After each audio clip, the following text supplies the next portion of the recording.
Hey guys, Jesse Cotton here. Welcome to the TierZero channel.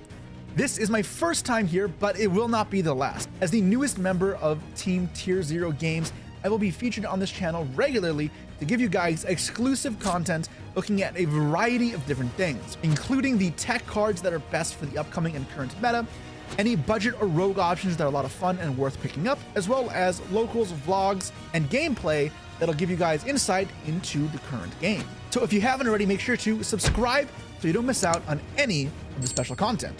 Now that said, today we are going to be doing something very special.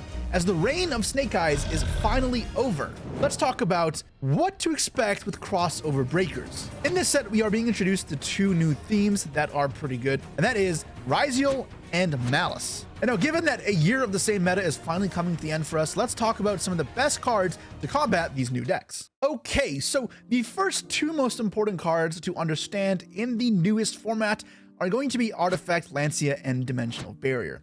This is a surprise to no one, as these cards directly hit the main mechanics of these new themes in a very Floodgate lingering type of way, a mechanic that I've been pretty vocal against, but very strong, so when you can use it, you may as well. In this case, Malice is a deck that requires banishing the play, and Lancia will stop it. And Raizeol is the same, where it's Exceed based. In fact, they lock you into rank 4s, so you really cannot do anything if you get D-Barrier. But on the topic of Dimensional Barrier, I think there's another card that is somewhat interesting, worth mentioning, and that is Mischief of the Gnomes. It's a trap card that reduces the level of all monsters in your opponent's hand by 1 until the end of the turn, and then you can banish it from the graveyard and apply the same effect. The logic here is, well, Raizeol locks you into rank 4, so if your entire field is level 3s, then you can't do anything. And it's better than that, because you may think, oh, they'll just add cards to hand after you use it, and those will be level 4. Well, Yu-Gi-Oh! Is weird, and the way that Yu-Gi-Oh's mechanics work, if a card is added to your hand, it becomes private knowledge again. And that's incredibly confusing, but all you need to understand is if you add a card from deck to hand after Mischief of the Gnomes already resolved, the card you add is still going to have a lowered level.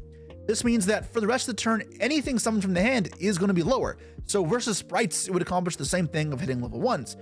That deck, however, can link summon out of that jam. Raizeol cannot. As well as because Mischief of the Gnomes has the field effect and graveyard effect that are identical, this is essentially a double-use Dimensional Barrier.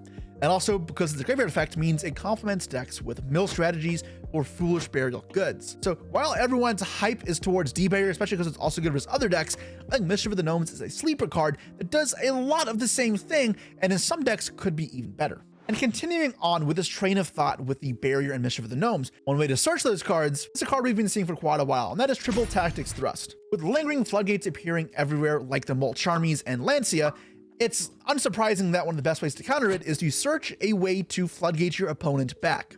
Thrust does that with Barrier and Mischief of the Gnomes. Recently reprinted in Bonanza, you can get this for a lot cheaper now, and it's going to be a great card for the upcoming format, giving you a lot of flexibility. If you haven't already picked up yours from Bonanza, you can do so on the website TierZero Games right now. And if you use the code Jesse5 at checkout, you will also get 5% off. But now you may ask yourself, okay, well, Thrust for Barrier seems great against Raizeol.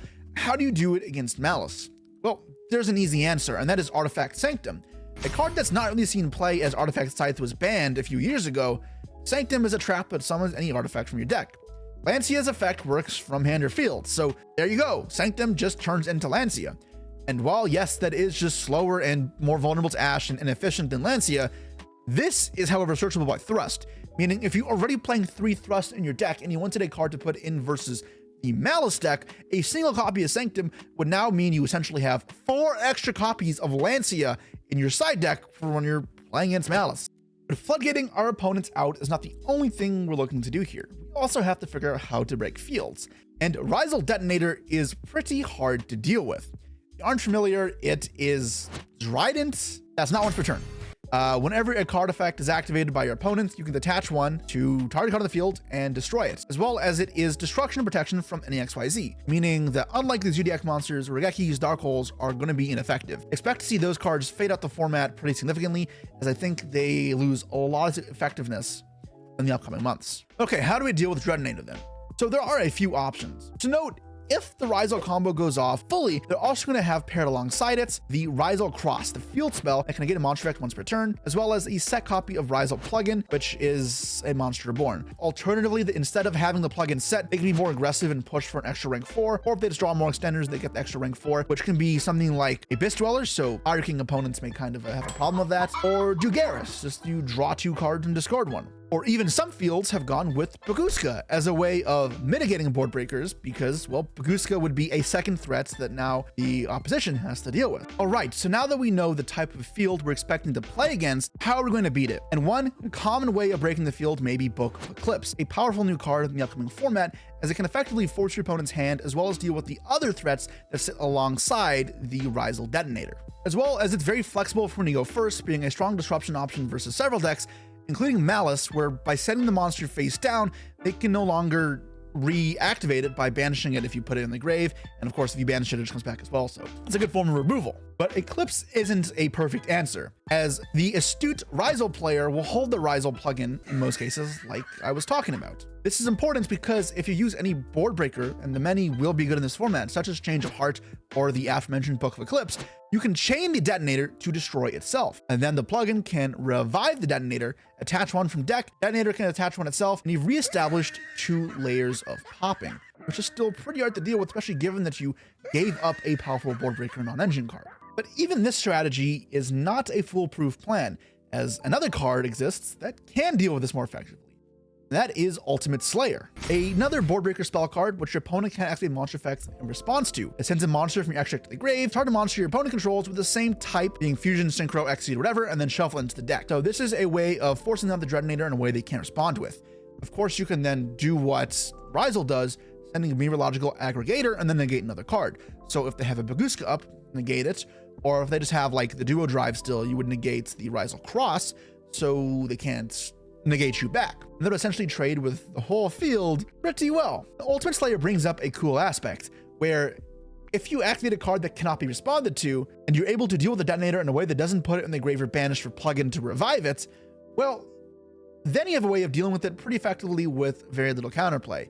And another option that does this that I feel like has not been given enough credit is Metaltronus, a card that was very powerful for us during Snake Eye format, and I feel like hasn't fallen out of favor or shouldn't that quickly. Metaltronus is cool because Detonator is a 3000 attack light monster. So what we can do is summon Underworld Goddess of the Closed Worlds, a light 3000 attack Fiend Link monster, which can then of course be turned into Fiendsmith cards. And that's a pretty good trade when you're able to effectively shut off your opponent's main form of interruption and get access to Fiendsmith cards at the same time. Really with not too much counterplay that can be done about it. But it's important to note that Ryzeal may not always have access to their field spell.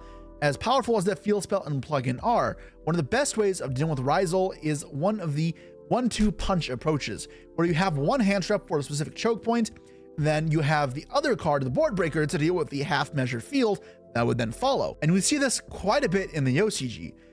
The game plan here is simple. You are holding your cards like Ash Blossom, Effect Failure, and Permanence for one card, Ryzeal Duo Drive, the card that would add 2 Ryzeal spells from your deck to your hand, Plugin and the Cross. If you stop that, the Detonator still will come down, but that's really all you have to deal with, and maybe another rank 4, but unless they hard drew one of the spells, it's not that much to deal with, and your breakers become significantly more effective. In that same vein, Joel and Lockbird is going to be very similar. It's a way of stopping searching, as the Ryzeal player will search to start their combo, and then the Droll will stop them off of the Duo Drive. Droll is seeming very well poised, as even though Malice can play under it, it does deny the Chessy Cat draws that would give you to a crazy end field, as well as when you go first with a field, it's generally a good floodgate. So I think Droll will be in a very good position in this format. Now, I feel like I've talked about almost exclusively Ryzeal at this point, so I wanted to end this off with one last card I feel like is going to be pretty effective against Malice, and that is Phantasme, the Fantastical Dragon. If, for whatever reason, you're not familiar, when your opponent summons a Link monster, you can special summon from the hand and then draw cards equal to the number of links your opponent controls, +1, and then shuffle cards back into your deck from your hand equal to the number of Link monsters your opponent controls. So essentially, you will +1 off this, as well as be able to sculpt your hand. Now, this card has always been good against Link decks, being able to fix your hand, put a body up, but This card gets even better when link summons are performed on both players' turns, because before where 2 Phantasmes wouldn't be very good against Malice, it is, because you're going to use Phantasma against them on their first turn, but when the turns go back to you, and they then summon the White Binder again on their turn to start ripping apart the graves and shrinking all their Malice effects, well, you'll use Phantasma again. It'll be more link fodder, and it'll be more hand manipulation to really give yourself the best pieces to break through the field and either go for lethal or build your own field that the Malice player won't be able to come back from, especially post side where you can dig for a Lancia. So now that you know if you break the field, the Lancia will be the nail in the coffin that you need. All right, so those are some of the biggest tech cards I'm expecting to play a factor in the upcoming YCS Anaheim and the months that are going to follow. If you're interested in more videos like this happening on the channel, please make sure you let me know in the comment section below, as well as like and subscribe so you don't miss anything else. And if there's any other types of content you want to see me doing on here, then please feel free to share, because I'm happy to do whatever you guys want to see. Now with that said, hope you guys are ready for a brand new format without Snake Eyes. Hopefully.